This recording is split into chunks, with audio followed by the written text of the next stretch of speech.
A paz do Senhor. Hoje nós estamos aqui mais uma vez, né, neste programa, onde tem a preocupação de passar informações sobre acessibilidade, ou seja, aqueles que precisam de apoio. E hoje nós estamos dando continuidade, não é, a um tema que são as nossas diretrizes. Nós estamos fazendo aqui entrevistas para falar sobre a diretriz, né? Hoje nós vamos falar sobre a assistência ao autista e ao TEA, que é uma das nossas diretrizes, né?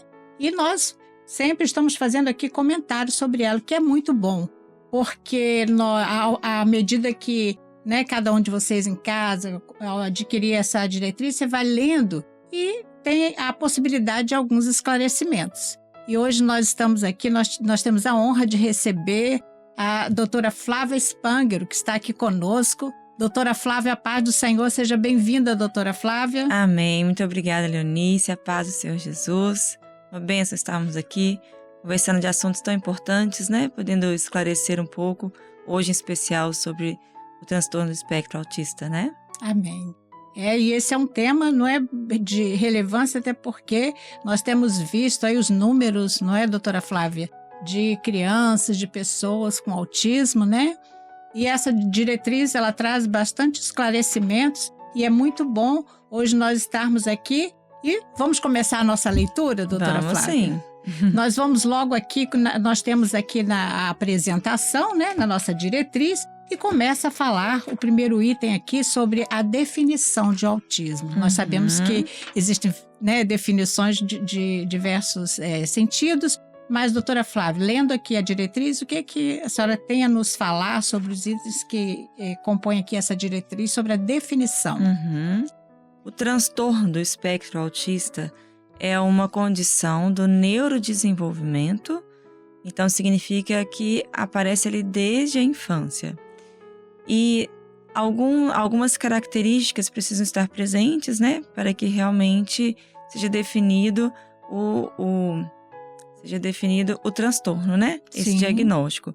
Então, é uma condição que interfere profundamente na comunicação social, na interação social daquela pessoa, tanto com seus pares, até com a família. Além disso, tem também interesses muito restritos, comportamentos repetitivos, comportamentos muito rígidos, alterações sensoriais, depois a gente vai falar um pouco mais de detalhes, né?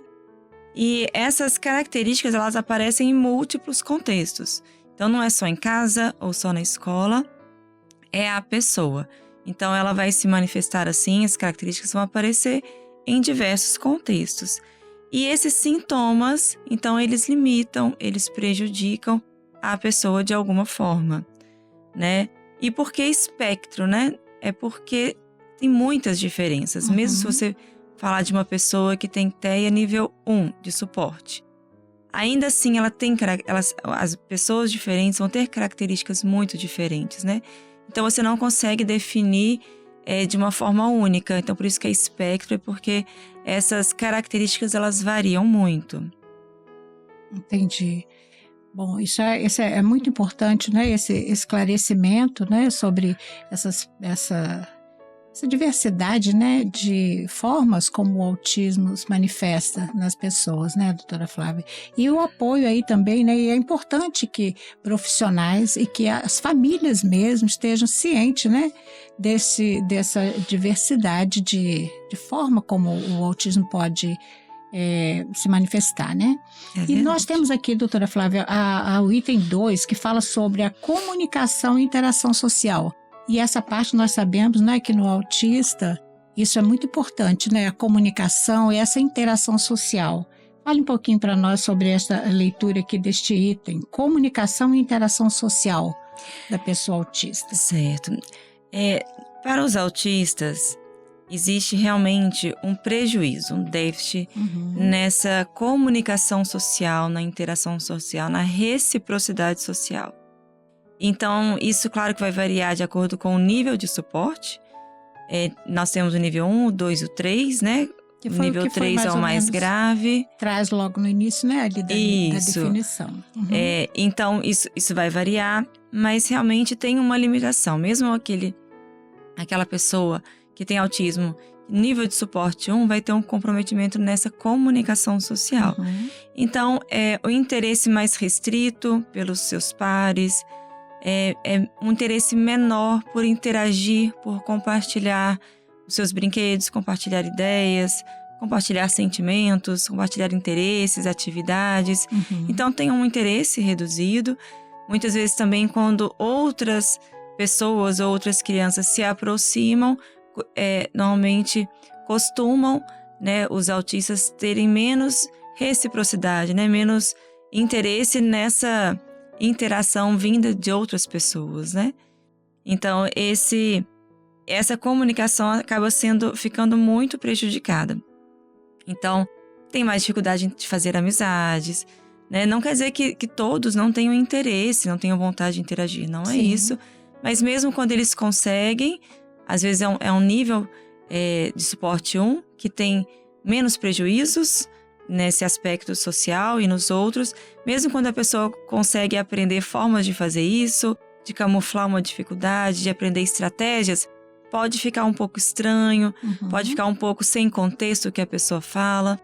Então, acaba dificultando, né? E aí, futuramente, tendo prejuízos sociais. Sim, né? e até às vezes a gente até observa, né? Algumas crianças, algumas pessoas gostam de repetir, né? Aquilo que você acabou de falar, ela vai e repete como se fosse um eco, né, doutora? É verdade, que a ecolalia, né? Sim. Isso é comum mesmo nos autistas, né? Eles irem repetindo o que a gente fala. Mesmo que não seja na hora, depois de um tempo, eles ficarem ali repetindo aquilo que eles ouviram, né? E é interessante esse esclarecimento, né? Falando sobre a comunicação e interação social, porque a falta de esclarecimento pode gerar até mesmo exclusão, né, daquela criança, até mesmo pensamentos, críticas, né, por parte de alguns, por falta de esclarecimento. Né? Vai aquele indivíduo, aquela pessoa é estranha, né? Mal educada, a gente fala, não responde, né? Exatamente. Então, como é bom, né, nós sermos esclarecidos. E principalmente dentro, não é, das igrejas, não é, que é o ambiente onde a gente participa, ali, professores, os irmãos estarem atentos, né, a essas crianças, essas pessoas que possuem comunicação e interação social, né, porque nós estamos ali num ambiente onde o desejo é que todos participem, né, doutora? E quando uma criança nessa condição, ou uma pessoa nessa condição, terá esse comportamento. Isso é muito bom.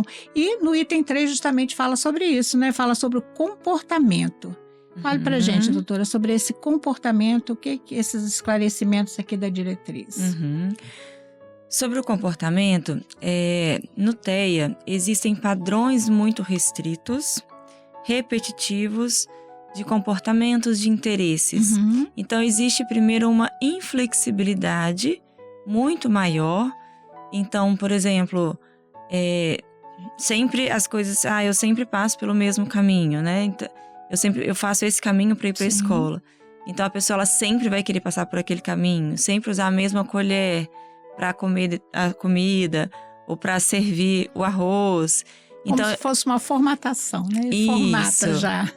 Então, tem esses padrões, às vezes o costume de padronizar, de organizar os brinquedos, os objetos, né? De categorizar e de organizar aquilo numa sequência. Então, tem essa inflexibilidade cognitiva, tanto de pensamento, né? A forma deles pensarem sobre uma coisa, é difícil para eles essa flexibilização, mudar a forma de pensar, quanto do comportamento, que tende a ser muito restrito, os interesses são muito restritos também. Então, ele tem esse comportamento repetitivo.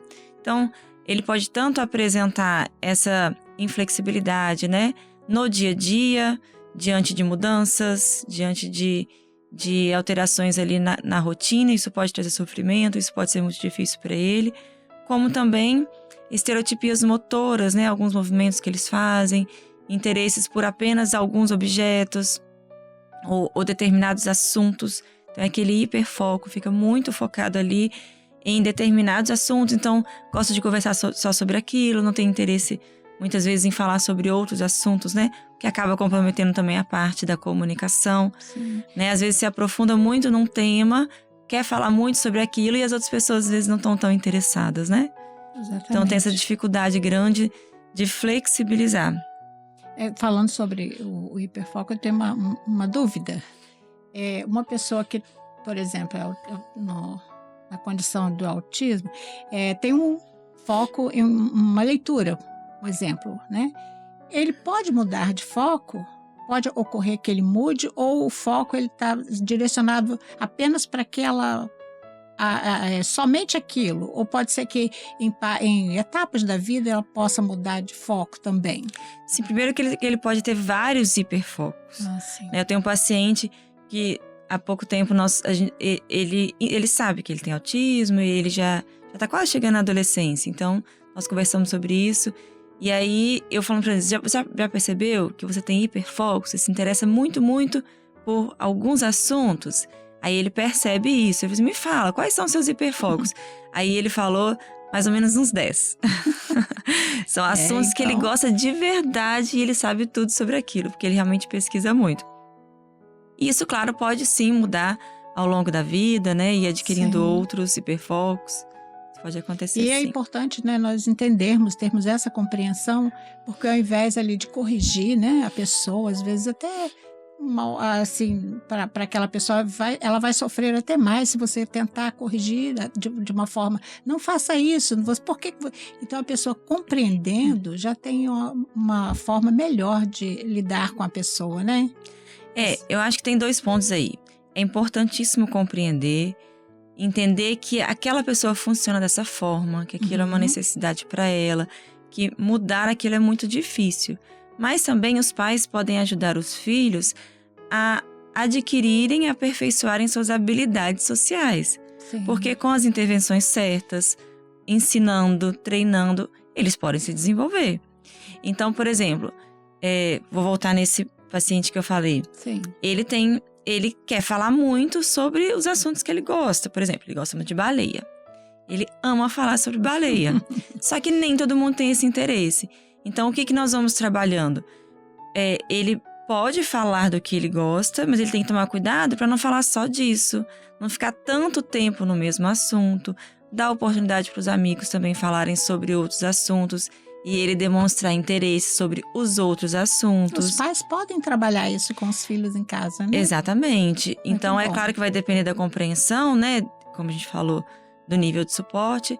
Mas você pode ajudar aquela pessoa a compreender melhor essas interações sociais. Que tem essa troca de turno, né? Eu falo um pouquinho, depois você fala. Eu falo, às vezes, um assunto do meu interesse. Depois eu te ouço também num assunto que é do seu interesse. Então, ajudá-los a perceber isso para eles irem se aperfeiçoando essas habilidades sociais, né? Para eles terem cada vez mais uma melhor interação social. Que bom, né? Porque não é simplesmente ter um filho autista e deixar. Exatamente. Não vou incomodar, não vou acarretar mais tristeza ou problema para ele, vou deixar. Essa forma de deixar também é o que você falou, né? Prejudica, podendo você ali orientar de outra forma, né? Prejudica muito. A criança precisa ser estimulada. Então, nós também somos assim. Nós temos as nossas inflexibilidades que nós precisamos trabalhar. Sim. Nós temos as nossas impulsividades, nós precisamos aprender a controlar isso. A pessoa com autismo também precisa. Ela pode se desenvolver, ela pode aprender recursos, às vezes para flexibilizar um pouco melhor, ter um pouco mais de facilidade nisso, habilidades sociais, como nós comentamos. Então, quanto mais ela for estimulada, ensinada, treinada a se comportar de outras formas, ou a ir adquirindo essas estratégias, né? Para lidar melhor nessas situações, mais ela vai se desenvolver, mais ela vai ter chance de adquirir independência, autonomia, né? Isso é muito bom, doutora. Bom, agora que falamos do comportamento, vamos falar agora sobre esse item, né? O processamento sensorial. Aqui fala que além dos 5 sistemas sensoriais, né? Que a maioria das pessoas conhece, são o tato, visão, audição, olfato, paladar existem outros, né? Fale conosco sobre esse item, processamento sensorial. Uhum. Uma das características do autismo é ele pode ter uma hipersensibilidade ou uma hipossensibilidade. Então, ele pode, por exemplo, ser muito sensível a sons, a texturas. Então, por exemplo, um som muito alto pode sim trazer um incômodo muito grande. Não é um incômodo comum que nós temos, né? Às vezes, nossa, o som tá muito alto. Mas tá tudo bem. É um incômodo muito grande, a ponto dele, às vezes, não conseguir ficar naquele ambiente. Ou de ter uma desregulação emocional, né? um mal-estar para ele, né? muito mais intenso do que o comum, né? Então, por exemplo, pode ter também sensibilidade em relação à textura. E isso pode prejudicar muito a questão da alimentação. Não gostar de determinadas comidas pastosas. Então, ter essa sensibilidade pode prejudicar a alimentação, pode prejudicar o sono, né? Muitas vezes, qualquer barulhinho pode fazer a pessoa acordar. Qualquer pequeno estímulo pode atrapalhar aquela pessoa a iniciar o seu sono, né? Ou despertar durante a noite. Então, há luzes. E pode acontecer também da pessoa ela ser indiferente a alguns estímulos. Aconteceu um barulho, ela não tem nenhuma reação, né? Não tem nenhuma reação mais forte, não tem nenhum prejuízo. Na verdade, é o contrário, né? Às vezes nós podemos nos assustar com algum estímulo e eles ficarem como se nada tivesse acontecido, né? Sem nenhuma expressão facial ou sem reagir a esses estímulos que normalmente poderia realmente trazer alguma reação. E geralmente, quando já é bebezinho, a gente já pode até perceber alguma coisa assim, não é, doutora? Em relação a quando é um bebê, por exemplo, quando uma porta bate assim, a criança, né? E se ela não tiver esse reflexo, assim, não somente nesse momento, mas a mãe já observando, né? Chama a criança, não atende, por exemplo, já pequenininhos podem ter já foco, né? Gostou de uma luz, que a mãe, meu filhinho, bebê, e ele não está respondendo. Isso pode ser também já um ponto, né? De um sinal, assim, para os pais já começarem a observarem, não é? Pode. E assim, dependendo do nível, né? De suporte, né? A gravidade do autismo, realmente esses sintomas, características podem ser observadas desde muito pequeno, né? Ali um ano e pouco já dá para observar algumas coisas. Outros não. Nós conseguimos observar mais tarde, quando o ambiente, né, o meio começa a exigir mais socialmente daquela pessoa.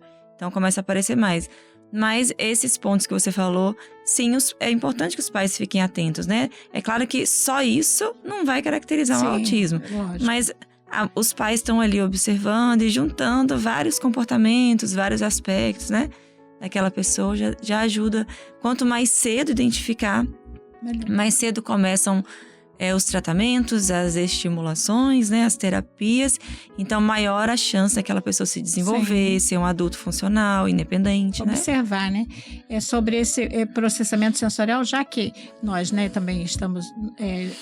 nosso ambiente, né, doutora Flávia, porque nós frequentamos a igreja ali, o local, o que pode ser adequado ali, o que o ambiente ali pode proporcionar, né, para que essas crises sensoriais não ocorram? Cite uns 2 exemplos assim pra gente. Facilita muito quando, por exemplo, se a pessoa, aquela criança ou aquela pessoa com autismo, tem uma sensibilidade auditiva muito intensa, usar o abafador. Porque o abafador não vai anular completamente o som, mas vai diminuir bastante o volume. Então, talvez ele consiga estar ali porque os louvores são mais altos, tem vários instrumentos, né? Então, tem sons muito diferentes ali. Então, talvez algum também possa gerar essa sensibilidade. Então, ele pode usar o abafador porque ajuda ele a ficar menos incomodado, né? Isso também não significa, né, doutora, que todos precisem usar. Não significa que todos precisem. Alguns não têm tanto essa sensibilidade. Ou tem uma audição muito mais aguçada, mas não a ponto de trazer uma desregulação, né? Sim. Mas a gente também é importante ter cuidado.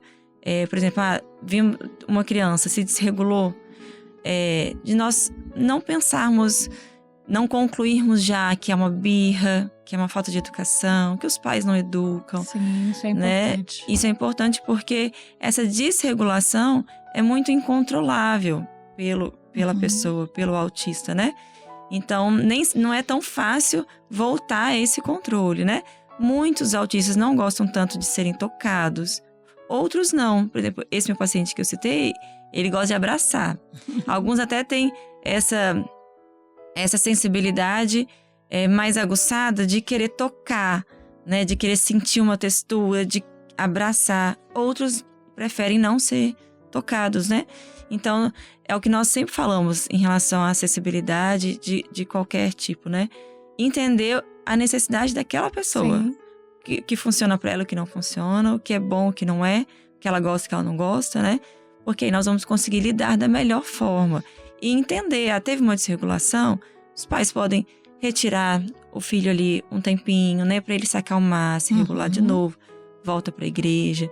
E a igreja ter essa paciência, né? Ter essa compreensão de que é um momento ali difícil para aquela pessoa, mas que daqui a pouco os pais vão conseguir ter o manejo, ela vai se regular. E à medida que ela vai crescendo também, ela vai desenvolvendo essa capacidade, né? Aos poucos. E é importante também entender que cada ser é diferente do outro. Sim. Não é porque um não goste que toque, que o outro, todos os autistas serão assim, né? A gente costuma dizer que não é uma receita de bolo, né, doutora? É verdade. Que a gente faz aquela medida ali, será o bolo perfeito, não. Vale para tudo. Cada um é uma situação diferente, não é? É verdade. Até como nós falamos no início, por isso que é o espectro, né? É o espectro. Porque é uma variedade muito grande, né? Justamente. De características e sintomas. Agora vamos falar sobre o manejo na crise sensorial, né? Isso é muito interessante porque como lidar, né? Com essas, às vezes, crianças em crise, né? Esse manejo, como se dá isso, doutora? Fale conosco sobre este item. Leonice, sobre essa pergunta, eu vou ler aqui alguns pontos importantes que tem aqui na nossa diretriz sobre o TEA, porque aqui tem dicas importantes, tem dicas que vale a pena todos lerem, inclusive, né? Seria bom que todos da igreja lessem. Para entenderem como agir, como ajudar, não é? Sim. Então, uma criança dentro da igreja teve uma crise, né, se desregulou emocionalmente. Então, como que a igreja pode agir para ajudar aquela família, né? Então, a igreja permanecer tranquila, em comunhão. De repente, tocar um louvor ali um pouco mais tranquilo, para evitar que aquela criança fique mais agitada ainda, né? Cuidado com aquelas opiniões de pensamentos, né? De achar que a criança está oprimida, que é alguma coisa espiritual. Não é uma desregulação mesmo, é pela condição dela, né? Então, os professores podem acalmar as outras crianças, né? Pedindo para as crianças ficarem tranquilas, que a mãe ou o pai daqui a pouco vai ali, vai ajudar aquela criança, né? Transmitir essa segurança às outras crianças, deixar que a família lide com isso. Sim. A família tem toda a experiência, já conhece profundamente aquela criança, então vai saber melhor como lidar com ela. Os obreiros, nessa hora, eles podem se aproximar, perguntar se a família está precisando de alguma ajuda, se tem alguma forma deles ajudarem. Sim. A família fica muito constrangida naquele momento, sabe que está chamando a atenção da igreja toda, sabe que naquele momento está interferindo um pouco ali no culto. Então, a família fica muito constrangida, né? Então, aqueles que forem abordar, terem a sensibilidade de estar ali para oferecer ajuda, mostrando que compreendem, que está tudo bem, né? Se for possível, os pais, né, pessoas mais próximas, retirar aquela pessoa do templo, para levar para um local mais calmo, sem estímulos, para que ela vá recuperando, vá se regulando.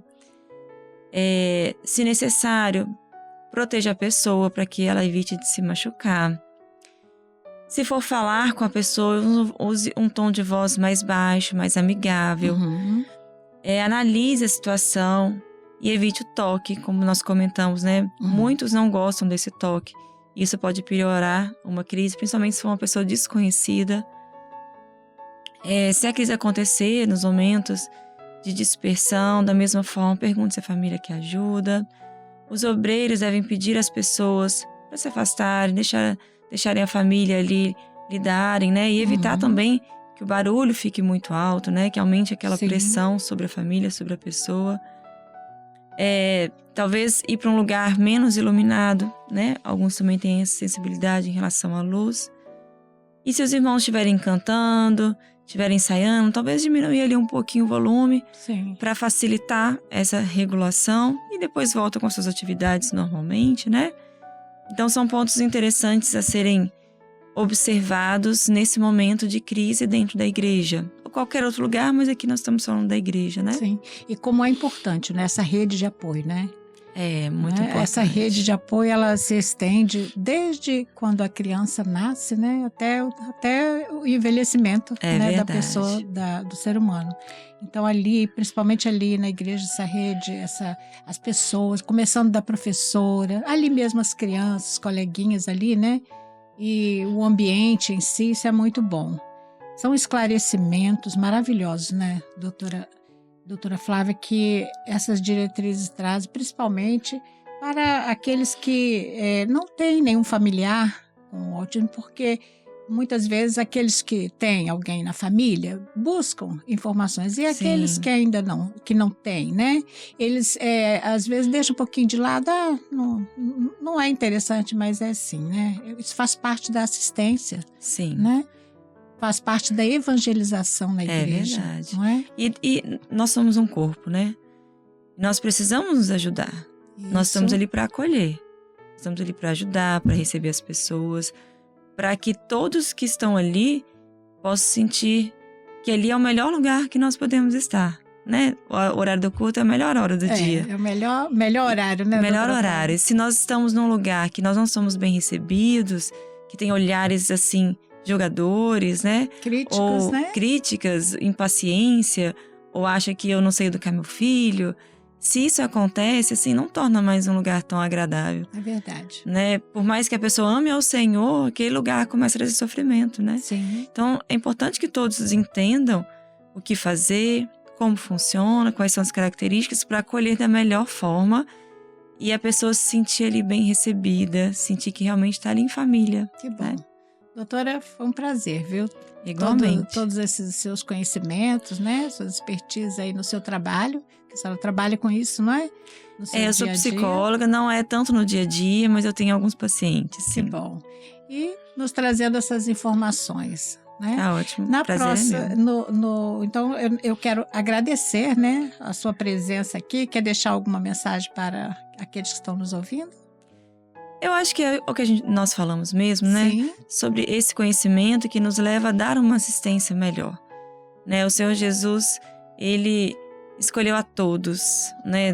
Todos nós fomos formados por Deus. Sim. Então nós precisamos e merecemos da mesma atenção, do mesmo acolhimento, do mesmo respeito. É então essa informação, como você falou, não é só para famílias que têm filhos, que têm pessoas com autismo em casa, né? É para todos, porque nós convivemos o tempo todo, né? Com pessoas que fazem parte do grupo da acessibilidade, né? Então, assim como o Senhor nos ama, nós temos que amar a todos também, né? Amém. O Senhor nos ensina Glória isso, né? Glória a Deus, é isso mesmo. Foi uma alegria participar aqui mais uma vez. Agradecemos também mais uma vez sua presença aqui e a você que nos assistiu, né? Obrigado por ter ficado conosco até este momento. E não perca o próximo programa, Acessibilidade em Ação, onde daremos continuidade à nossa diretriz. A paz do Senhor.